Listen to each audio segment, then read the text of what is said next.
ಪ್ರಥಮ PUCಯ ಮತ್ತೊಂದು ತರಗತಿಯ ಪ್ರಶ್ನೆ ಉತ್ತರಗಳಿಗೆ ಮತ್ತೆ ನಾವು ನಿಮ್ಮನ್ನು ಸ್ವಾಗತವನ್ನು ಕೋರ್ತಾ ಇದ್ದೇವೆ. ಈ ಹಿಂದಿನ ಅಧ್ಯಾಯದಲ್ಲಿ 1 ಅಂಕದ ಪ್ರಶ್ನೆಗಳು ಮತ್ತು 2 ಅಂಕದ ಪ್ರಶ್ನೆಗಳಿಗೆ ನಾವು ಉತ್ತರವನ್ನು ಕಂಡುಕೊಂಡಿದ್ವಿ. ಪ್ರಸ್ತುತ ತರಗತಿಯಲ್ಲಿ 5 ಅಂಕದ ಪ್ರಶ್ನೆಗಳು. ಆ 5 ಅಂಕದ ಪ್ರಶ್ನೆಗಳಲ್ಲಿ ನಿಮಗೆ ಸಮಾಜಶಾಸ್ತ್ರ ಎಂದರೇನು, ಅದರ ಕನಿಷ್ಠ 3 ವ್ಯಾಖ್ಯೆಗಳನ್ನು ವಿವರಿಸಿ.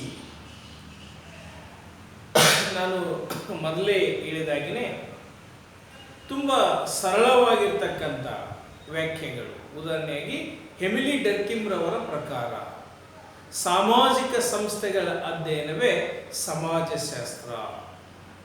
ಹಾಗೆಯೇ HM ಜಾನ್ಸನ್ ರವರ ಪ್ರಕಾರ ಸಮೂಹಗಳ ಕುರಿತಾದ ಅಧ್ಯಯನ ಶಾಸ್ತ್ರವೇ ಸಮಾಜಶಾಸ್ತ್ರ. ಮೆಕೆವರ್ ಮತ್ತು ಫೇಜ್ ರವರ ಪ್ರಕಾರ ಮಾನವನ ಒಂದು ಸಾಮಾಜಿಕ ಸಂಬಂಧಗಳ ಕುರಿತಾದ ಅಧ್ಯಯನವೇ ಸಮಾಜಶಾಸ್ತ್ರ. ಅದರಾಚೆ ನೀವು ಸರಳವಾಗಿ ಮತ್ತೊಂದು ವ್ಯಾಖ್ಯಾನವನ್ನು ಬರೀಬಹುದು. ಮಾನವನ ಸಮಾಜವನ್ನು ಸಮಗ್ರವಾಗಿಯೂ ವೈಜ್ಞಾನಿಕವಾಗಿಯೂ ಅಧ್ಯಯನ ಮಾಡುವಂಥ ಶಾಸ್ತ್ರವೇ ಸಮಾಜಶಾಸ್ತ್ರ ಎನ್ನುವಂಥದ್ದನ್ನು ನೀವಿಲ್ಲಿ ಬರಿಬೇಕಾಗತ್ತೆ. ಹಾಗೆಯೇ ಮತ್ತೊಂದು ಪ್ರಶ್ನೆಯನ್ನು ಕೇಳ್ತಾರೆ, ಸಮಾಜಶಾಸ್ತ್ರದ ಸ್ವರೂಪ ಅಥವಾ ಲಕ್ಷಣಗಳನ್ನು ವಿವರಿಸಿ. ಇಲ್ಲಿ ಸಮಾಜಶಾಸ್ತ್ರದ ಸ್ವರೂಪ ಅಂದರೆ ಅದು ಗುಣಲಕ್ಷಣ ಅಂತ ಇದರ ಅರ್ಥ. ಸೊ ಅದರಲ್ಲಿ 1ನೇ ಗುಣಲಕ್ಷಣ, ಸಮಾಜಶಾಸ್ತ್ರವು ಒಂದು ಪ್ರತ್ಯೇಕವಾದ ಹಾಗೂ ಸ್ವತಂತ್ರವಾದ ಅಧ್ಯಯನ ಶಾಸ್ತ್ರವಾಗಿದೆ. 2ನೇದು, ಸಮಾಜಶಾಸ್ತ್ರವು ಒಂದು ಸಮಾಜ ವಿಜ್ಞಾನವಾಗಿದೆಯೇ ಹೊರತು ಭೌತ ವಿಜ್ಞಾನವಾಗಿಲ್ಲ.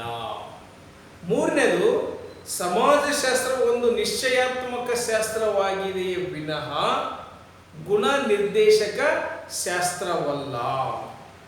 4ನೇ ಗುಣಲಕ್ಷಣ, ಸಮಾಜಶಾಸ್ತ್ರವು ಒಂದು ಶುದ್ಧ ಶಾಸ್ತ್ರವೇ ಹೊರತು ಪ್ರಾಯೋಗಿಕ ವಿಜ್ಞಾನವಲ್ಲ. ಹಾಗೆಯೇ 5ನೇ ಗುಣಲಕ್ಷಣ, ಸಮಾಜಶಾಸ್ತ್ರವು ಅಮೂರ್ತ ಸ್ವರೂಪದ ವಿಜ್ಞಾನವಾಗಿದೆಯೇ ಹೊರತು ಮೂರ್ತ ಸ್ವರೂಪದ್ದಲ್ಲ ಎನ್ನುವಂಥದ್ದು.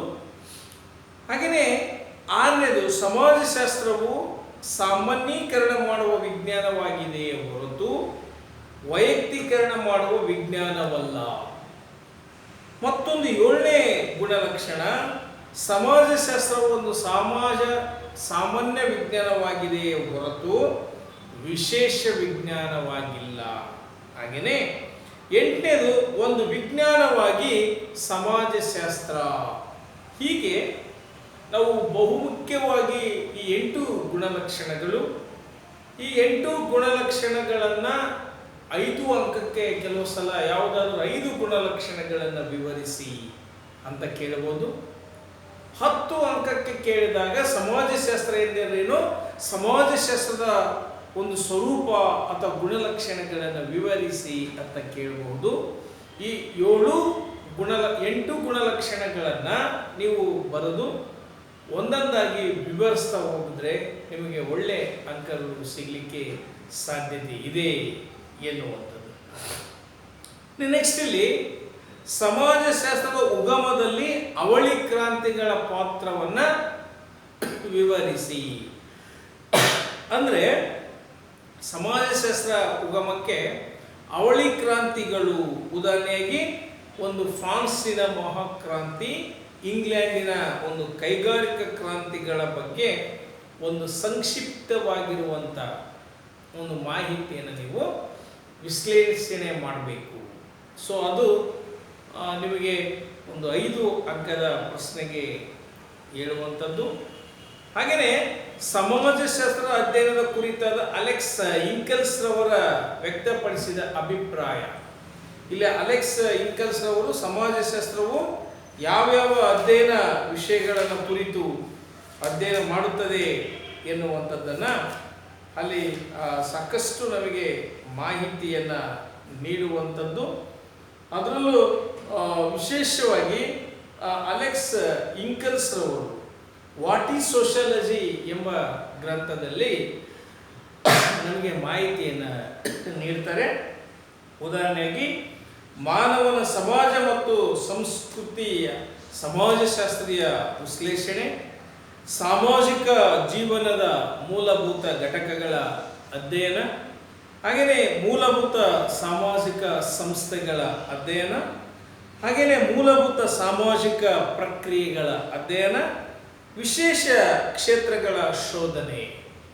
ಸೊ ಇಷ್ಟು ಅಂಶಗಳನ್ನು ಪ್ರತಿಯೊಂದು ಒಂದು ಅಂಶದಲ್ಲಿ ಒಳ ಒಂದು ಪಾಯಿಂಟ್ಸ್ಗಳು ಇರ್ತವೆ ನಿಮಗೆ. ಉದಾಹರಣೆಯಾಗಿ ಸಾಮಾಜಿಕ ಸಂಸ್ಥೆಗಳ ಅಧ್ಯಯನ, ಅದನ್ನು ನಾವು ನೋಡಿದಾಗ ವಿವಾಹ, ಕುಟುಂಬ, ಧರ್ಮ, ಬಂಧುತ್ವ, ರಾಜಕೀಯ, ಶೈಕ್ಷಣಿಕತೆ, ಆರ್ಥಿಕತೆ, ಹೀಗೆ ಎಲ್ಲ ವಿಷಯಗಳಲ್ಲೂ ಕೂಡ ಅಧ್ಯಯನ ಮಾಡುವಂಥದ್ದು.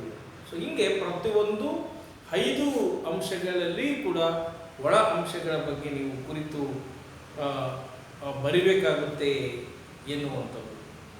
ಹಾಗೆಯೇ ಸಮಾಜಶಾಸ್ತ್ರ ಬೆಳವಣಿಗೆಯಲ್ಲಿ ಆಗಸ್ಟ್ ಕೊಮ್ಟ್ ಅವರ ಪಾತ್ರವನ್ನು ವಿವರಿಸಿ. ನೀವು ಅಲ್ಲಿ ಕೂಡ ಹಾಗೆಯೇ ಅವರ ಆಗಸ್ಟ್ ಕೊಮ್ಟ್ ಅವರ ಒಂದು ಸಂಕ್ಷಿಪ್ತ ಪರಿಚಯ, ಬದುಕು, ಜೀವನ ಪರಿಚಯ, ಹಾಗೆಯೇ ಅವರ ಕೊಡುಗೆಗಳಲ್ಲಿ ಪ್ರಪ್ರಥಮ ಕೊಡುಗೆ 1839ರಲ್ಲಿ ಪಾಸಿಟಿವ್ ಫಿಲಾಸಫಿ ಎಂಬ ಗ್ರಂಥದಲ್ಲಿ ಸೋಷಿಯಾಲಜಿ ಎಂಬ ಪದವನ್ನು ಪ್ರಪ್ರಥಮ ಬಾರಿಗೆ ಪರಿಚಯಿಸ್ತಾರೆ. ತದನಂತರ ಅವರ ಗ್ರಂಥಗಳ್ಯಾವುವು?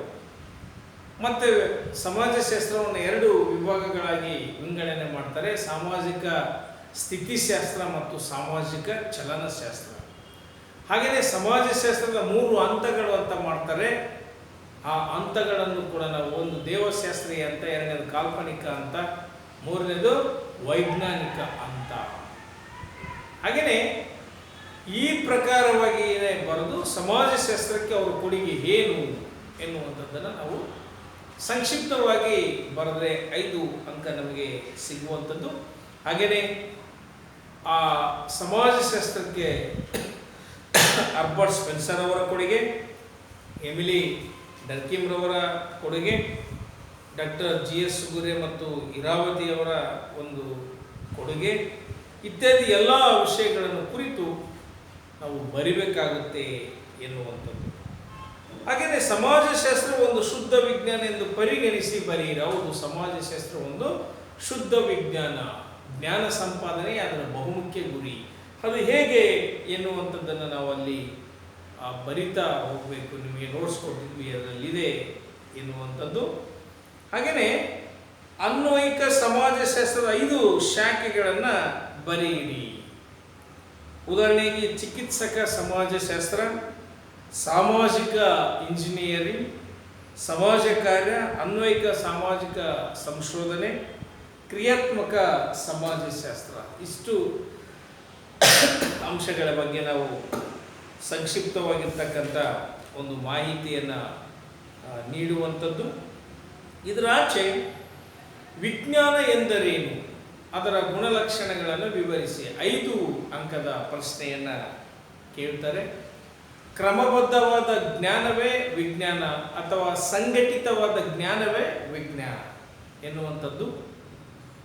ಜೊತೆಗೆ ಅವು ಯಾವ್ಯಾವ ಗುಣಲಕ್ಷಣಗಳನ್ನು ಒಳಗೊಂಡಿದೆ ವಿಜ್ಞಾನ ಎನ್ನುವಂಥದ್ದು ನಿಮಗೆ ಮುಖ್ಯ. ಉದಾಹರಣೆಯಾಗಿ ವಿಜ್ಞಾನದ ಗುಣಲಕ್ಷಣಗಳನ್ನು ವಿವರಿಸಿ ಅಂತಲೇ ಕೇಳ್ಬೋದು. ವಿಜ್ಞಾನ ಅಂದರೆ ಗುಣಲಕ್ಷಣಗಳನ್ನು ವಿವರಿಸಿ ಅಂತಲೇ ಕೇಳ್ಬೋದು. ಅದರಲ್ಲಿ 1ನೇದು ವಾಸ್ತವತೆ ಅಥವಾ ಸತ್ಯಸಂಗತಿ, 2ನೇದು ಕಾರಣೀಯತೆ, 3ನೇದು ಸಾರ್ವತ್ರಿಕತೆ, 4ನೇದು ಭವಿಷ್ಯ ಸೂಚಕತೆ, 5ನೇದು ದೃಢೀಕರಣ ಅಥವಾ ಪ್ರಮಾಣೀಕರಣ ಅಂತ ಇದರ್ಥ. ನೆಕ್ಸ್ಟ್ 6ನೇದು ವಸ್ತುನಿಷ್ಠತೆ ಮತ್ತು ಮೌಲ್ಯ ನಿರಪೇಕ್ಷತೆ, ಏಳನೇದು ವೈಜ್ಞಾನಿಕ ವಿಧಾನಗಳು ಹಾಗೂ ತಂತ್ರಗಳ ಮೇಲಿನ ವಿಶೇಷವಾಗಿರ್ತಕ್ಕಂಥ ಒಂದು ಗಮನ. ಇದು ಕೆಲವು ಸಲ 10 ಅಂಕಕ್ಕೆ ಕೂಡ ಕೇಳ್ಬೋದು, ಆದರೆ 5 ಅಂಕಕ್ಕೆ ಸಾಕಷ್ಟು ಸಲ ಕೇಳಿದ್ದಾರೆ. ಇವನ್ನ ನೀವು ಬರೆದು ಅಲ್ಲಿ ವಿವರಣೆಯನ್ನು ಕೊಡುತ್ತಾ ಹೋಗಬೇಕು ಎನ್ನುವಂಥದ್ದು. ಹಾಗೆಯೇ ಬೌದ್ಧ ಮತ್ತು ಸಮಾಜ ವಿಜ್ಞಾನಗಳ ನಡುವಿನ ವ್ಯತ್ಯಾಸವನ್ನು ತಿಳಿಸಿ. 5 ಅಂಕದ ಪ್ರಶ್ನೆ ಪ್ರತಿ ಸಲ ಕೇಳ್ತಾರೆ. ಇಲ್ಲಿ ಸುಮಾರವಾಗಿ ಟೆಕ್ಸ್ಟ್ ಬುಕ್ನಲ್ಲಿ ನೋಟ್ಸ್ನಲ್ಲಿ ಇದೆ, ಆದರೆ ನಾನು ಅದನ್ನು ಸರಳೀಕರಿಸಿ ಆನ್ಸರ್ ಮಾಡಿದ್ದೀನಿ. ಉದಾಹರಣೆಗೆ ಒಂದು ಸೈಡ್ ಬೌದ್ಧ ವಿಜ್ಞಾನ, ಇನ್ನೊಂದು ಸೈಡು ಸಮಾಜ ವಿಜ್ಞಾನ ಅಂತ ಹಾಕಬೇಕು. ಇಲ್ಲಿ ಫಸ್ಟ್ ಬೌದ್ಧ ವಿಜ್ಞಾನವು ವೈಜ್ಞಾನಿಕ ವಿಧಾನಗಳು ನಂಬಲರ್ಹವಾಗಿವೆ. ಇಲ್ಲಿ ವೈಜ್ಞಾನಿಕ ವಿಧಾನಗಳು ನಂಬಲು ಕಷ್ಟ ಸಾಧ್ಯ. ನೆಕ್ಸ್ಟ್, ವೈಜ್ಞಾನಿಕ ಸಂಶೋಧನೆಗಳನ್ನು ಕೈಗೊಳ್ಳಲು ಪ್ರಯೋಗಾಲಯಗಳ ಬಳಕೆ ಇಲ್ಲಿ ಸಾಧ್ಯವಿದೆ. ಇಲ್ಲಿ ಬೌದ್ಧ ವಿಜ್ಞಾನದಲ್ಲಿ. ಆದರೆ ಇಲ್ಲಿ ಪ್ರಯೋಗಗಳೇ ಇಲ್ಲ, ಇಡೀ ಸೊಸೈಟಿನೇ ಒಂದು ಪ್ರಯೋಗಾಲಯ. ಇನ್ನು 3ನೇದು, ಅಧ್ಯಯನ ವಸ್ತುಗಳು ಸಂಶೋಧನೆಗೆ ಅಥವಾ ಮತ್ತು ಸಂಶೋಧಕರ ನಿಯಂತ್ರಣಕ್ಕೆ ಒಳಪಡುತ್ತವೆ. ಆದರೆ ಇಲ್ಲಿ ಒಳಪಡುವುದು ಕಷ್ಟ ಎನ್ನುವಂಥದ್ದನ್ನು, ಮತ್ತು ಬೌದ್ಧ ವಿಜ್ಞಾನದಲ್ಲಿ ಭವಿಷ್ಯ ಸೂಚಕತೆ ಮತ್ತು ನಿಯಂತ್ರಣ ಸಾಧ್ಯವಿದೆ. ಆದರೆ ಸಮಾಜ ವಿಜ್ಞಾನದಲ್ಲಿ ಭವಿಷ್ಯ ಸೂಚಕತೆ ಮತ್ತು ನಿಯಂತ್ರಣ ಕಷ್ಟ ಸಾಧ್ಯವಿದೆ. ಬೌದ್ಧ ವಿಜ್ಞಾನದಲ್ಲಿ ಕಾರಣೀಯತೆ ಸ್ಪಷ್ಟ ಮತ್ತು ನಿಖರ, ಆದರೆ ಕಾರಣೀಯತೆ ಇಲ್ಲಿ ಅಸ್ಪಷ್ಟ ಇಲ್ಲಿ ಸಮಾಜ ವಿಜ್ಞಾನದಲ್ಲಿ ಎನ್ನುವಂಥದ್ದು. ಹಾಗೆಯೇ ಇಲ್ಲಿ ಸಾರ್ವತ್ರಿಕ ಸ್ವರೂಪ, ಅದು ಇಲ್ಲಿ ಸಾರ್ವತ್ರಿಕ ಸ್ವರೂಪವಾಗಿರಲಾರವು. ಯಾಕೆಂದರೆ ಇಲ್ಲಿರುವ ನಮ್ಮ ದೇಶದಲ್ಲಿ ಇರುವಂಥ ಅದೆಷ್ಟೋ ನಿಯಮಗಳು ಪಾಶ್ಚಿಮಾತ್ಯ ದೇಶದಲ್ಲಿ ಇಲ್ಲದೇ ಇರಬಹುದು, ಅಥವಾ ನಮ್ಮಲ್ಲಿನ ಒಂದು ಜಾತಿಯಲ್ಲಿ ಇರುವಂಥ ನಿಯಮಗಳು ಇನ್ನೊಂದು ಜಾತಿಯಲ್ಲಿ ಇಲ್ಲದೇ ಇರಬಹುದು. ಹಾಗಾಗಿ ಅದು ಸಾರ್ವತ್ರಿಕ ಎನ್ನುವಂಥದ್ದು ತುಂಬ ಕಷ್ಟವಾದ ಕೆಲಸ ಎನ್ನುವಂಥದ್ದನ್ನು ನಾವಿಲ್ಲಿ ನೋಡಬಹುದು ಎನ್ನುವಂಥದ್ದು. ಹೀಗಾಗಿ ನೀವು ಇದರ ಮಧ್ಯೆ ನೀವು ಬರಿಬೇಕಾಗುತ್ತೆ ಎನ್ನುವಂಥದ್ದು. ಇನ್ನು 10 ಅಂಕದ ಪ್ರಶ್ನೆಯನ್ನು ಕೇಳ್ತಾರೆ. ಸಮಾಜಶಾಸ್ತ್ರ ಎಂದರೇನು, ಅದರ ಗುಣಲಕ್ಷಣಗಳನ್ನು ವಿವರಿಸಿ. ನಾನು ಆಗಲೇ ಹೇಳಿದಾಗಿನೇ ಸಮಾಜಶಾಸ್ತ್ರ ಅಂದ್ರೇನು ಎನ್ನುವಂಥದ್ದನ್ನು ಬರೆದು, ಸಮಾಜಶಾಸ್ತ್ರದ ಅರ್ಥ ಅಂತ ಬರೆದು, ಅದರಲ್ಲಿ ಹೇಗೆ ಉತ್ಪತ್ತಿಯಾಗಿದೆ ಎನ್ನುವಂಥದ್ದನ್ನು ಬರೆದು, ನೆಕ್ಸ್ಟು ಒಂದು 4 ವ್ಯಾಖ್ಯಾನಕಾರರ ವ್ಯಾಖ್ಯಾನಗಳನ್ನು ಬರೆದು, ಆ ಗುಣಲಕ್ಷಣಗಳನ್ನು ಒಂದರ ಕೆಳಗಡೆ ಒಂದು ಪಾಯಿಂಟ್ಸ್ ಪ್ರಕಾರ ಬರೆದು, ಒಂದೊಂದು ಗುಣಲಕ್ಷಣಗಳನ್ನು ವಿವರಿಸ್ತಾ ಲಾಸ್ಟಿಗೆ ಸಮರೂಪದ ರೀತಿಯಲ್ಲಿ ಒಂದು ಸ್ಟ್ಯಾಂಜನಲ್ಲಿ ಉತ್ತರವನ್ನು ಬರೆದು ನಿಮಗೆ ಒಳ್ಳೆಯ ಅಂಕಗಳು ಸಿಗುತ್ತವೆ ಎನ್ನುವಂಥದ್ದು. ಹಾಗೆಯೇ ಸಮಾಜಶಾಸ್ತ್ರದ ಉಗಮಕ್ಕೆ ಕಾರಣವಾದ ಅಂಶಗಳನ್ನು ಹೆಸರಿಸಿ. ಅದರಲ್ಲಿ ಜ್ಞಾನೋದಯ ಯುಗದ ಒಂದು ಪ್ರಭಾವ, ಅವಳಿ ಕ್ರಾಂತಿಗಳು, ಬೌದ್ಧ ವಿಜ್ಞಾನಗಳು ಮತ್ತು ಇತರ ಸಮಾಜ ವಿಜ್ಞಾನಗಳ ಬೆಳವಣಿಗೆಯಿಂದ ಪಡೆಯತಕ್ಕಂಥ ಒಂದು ಸ್ಫೂರ್ತಿ ಎನ್ನುವಂಥದ್ದು ಕೂಡ ಇಲ್ಲಿ ನಾವು ನೋಡಬೇಕಾಗುತ್ತೆ. ಹಾಗೆಯೇ ಸಮಾಜಶಾಸ್ತ್ರದ ಅಧ್ಯಯನ ವಿಷಯವನ್ನು ವಿವರಿಸಿ. ನಾನು ಆಗಲೇ ಹೇಳಿದಾಗಿನೇ ಆ ಎಲ್ಲ ಅಂಶಗಳ ಬಗ್ಗೆ ನಾವು ಕೊಡುಗೆಗಳನ್ನು ನೀಡಬೇಕು. ಕೊನೆಯದ ಒಂದು ಪ್ರಶ್ನೆಯನ್ನು ಕೇಳ್ತಾರೆ, ಸಮಾಜಶಾಸ್ತ್ರದ ಉಪಯೋಗಗಳನ್ನು ಬರೆಯಿರಿ. ಅಂದರೆ ಸಮಾಜಶಾಸ್ತ್ರವನ್ನು ಅಧ್ಯಯನ ಮಾಡುವುದರಿಂದ ನಮಗೆ ಏನು ಉಪಯೋಗವಿದೆ ಎನ್ನುವಂಥದ್ದು. ಅವಾಗ ನಾವು ಬರಿಬೇಕಾಗುತ್ತೆ. ಸಮಾಜಶಾಸ್ತ್ರ ಮಾಡೋದ್ರಿಂದ ಉದಾಹರಣೆಗೆ ಅದರಲ್ಲಿ ಒಂದೇದು ನಮ್ಮ ವ್ಯಕ್ತಿತ್ವದ ಬೆಳವಣಿಗೆ ಆಗುತ್ತದೆ. ಹಾಗೆಯೇ ನಮ್ಮ ಮನೋಭಾವನೆಗಳ ಒಂದು ಬದಲಾವಣೆ ಆಗುತ್ತದೆ.